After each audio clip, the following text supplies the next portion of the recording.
Kulturföreningen i Uppsala. مسئول انجمن چند فرهنگی Uppsala هستم.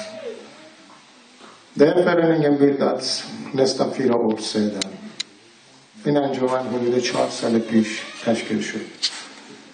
Och i den föreningen alla människor från hela världen och i vilken situation som helst välkommen.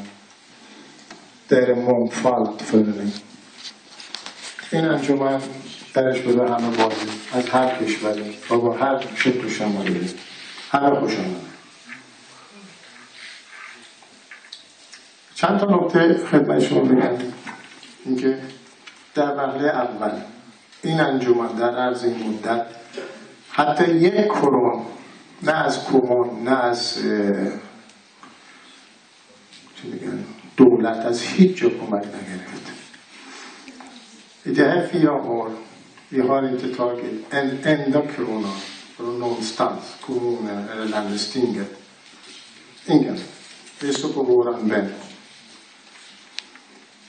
Men vi hade massor med olika aktiviteter. ولی با این حال ما خیلی فعالیت مختلف داشتیم. از جمله در سال گذشته ما هر ماه یک جشن داشتیم.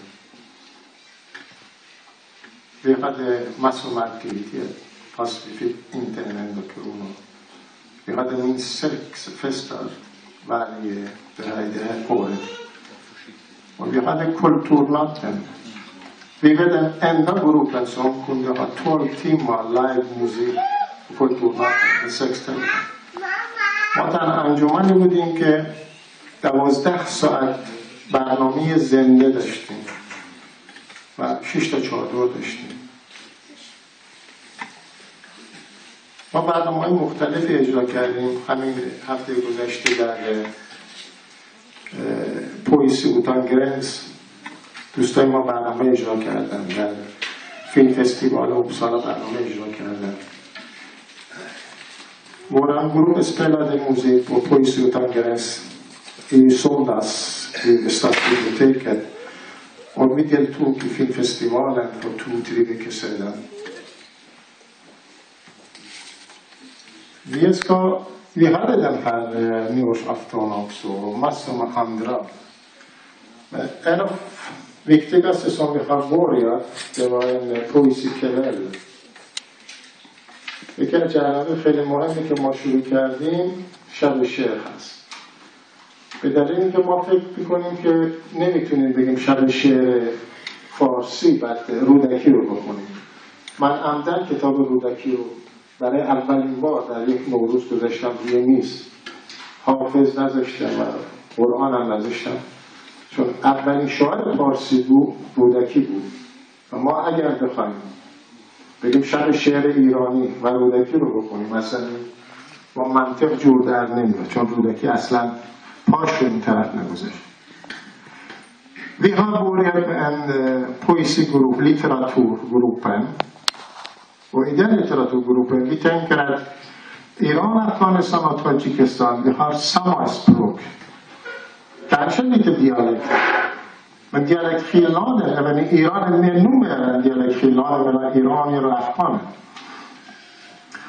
Och vi kan inte tänka att vi ska ha en persisk litteraturkväll. Men vi läser Rudaki. Han föddes i Tadzjikistan och han dog i Tadzjikistan för 1200 år sedan. Men jag lämnade hans bok här. Och fortfarande vi kan läsa den boken så enkelt. Så vi tänker i den här. Vi måste hitta någonting som vi enar. Inte hitta den här som skiljer oss och hela tiden krigar mot varandra. ما فکر می‌کنیم که باید اون نقطه‌های مشترک رو پیدا بکنیم و تقویت بکنیم. نه اینکه نقطه‌های اختلاف رو با هم دیگه اختلاف پیدا بکنیم دائم در حال جنگ باشه. این برنامه شب شعر ما هفته آینده پنجشنبه 5مین موردش هست که انجام میگیره. آفیشش رو هم تقدیمشون کردم. Nu på torsdag det blir 5:e gången vi har det betyder 5:e månaden vi fortsätter med den här poesin. Men tyvärr den är på persiska eller dari och tajik. Vi kallar inte den bara persisk. Så persisk, dari, parsi, dari och tajik. Så tyvärr kan inte delta, ni förstår inget. Så här ska jag tacka alla som deltog och speciellt de som hjälpte oss. De musiker och de alla funktionärer. Ni vet att alla hjälper här helt gratis, helt frivilligt. Man tänker att de ska ha live-musik. Så duktiga spelare. Så man kan aldrig komma in med det här priset eller sånt. ما میخواستم که از تمام این کسانی که اینجا کمک کردن همکاری کردن مخصوصا نوازندگان که همه اینها مجانی دارن اینجا این برنامه رو اجرا میکنن تشکر بکنم چون اگر قرار بود که تمام اینها بابت کار و هنرشون کاری که زحمت کشیدن عمرشون رو گذاشتن دستمزد طلب کنن هیچ وقت همچین برنامه‌ای با 50 کرون برگزار نمیشد این هیچی نیست به غیر از اینکه این دوستان یک چنین تجمعی رو دوست دارن یک همچین انجمنی رو دوست دارن De spelar här utan att kräva någon pengar. Det betyder att de älskar den här föreningen och vill vara med den här föreningen. Så det sista jag kan säga att om någon tänker att jag ska bilda någon grupp, tänker att om jag ska göra någonting, jag ska bilda någon förening och föreningen är jättesvårt och så här. Så ni kan bilda en grupp och Multikulturföreningen hjälper om ni ska hyra någon lokal eller någonting. Vi hjälper er.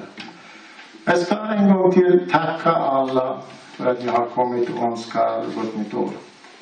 میخوام بگم که یک موقعی تشکیل انجمن خیلی مشکله زحمت داره هیئت مدیره میخواد ولی شاید کسانی بخوان یک کاری انجام بدن که بدون انجمن باشه این انجمن میتونه کمکشون بکنه یعنی زیر پوشش این انجمن کاراشون انجام بدن و کاملا هم آزاد هستن در نهایت از همه شما یک بار دیگه تشکر میکنم امیدوارم که سال خوبی داشته باشید ممنونم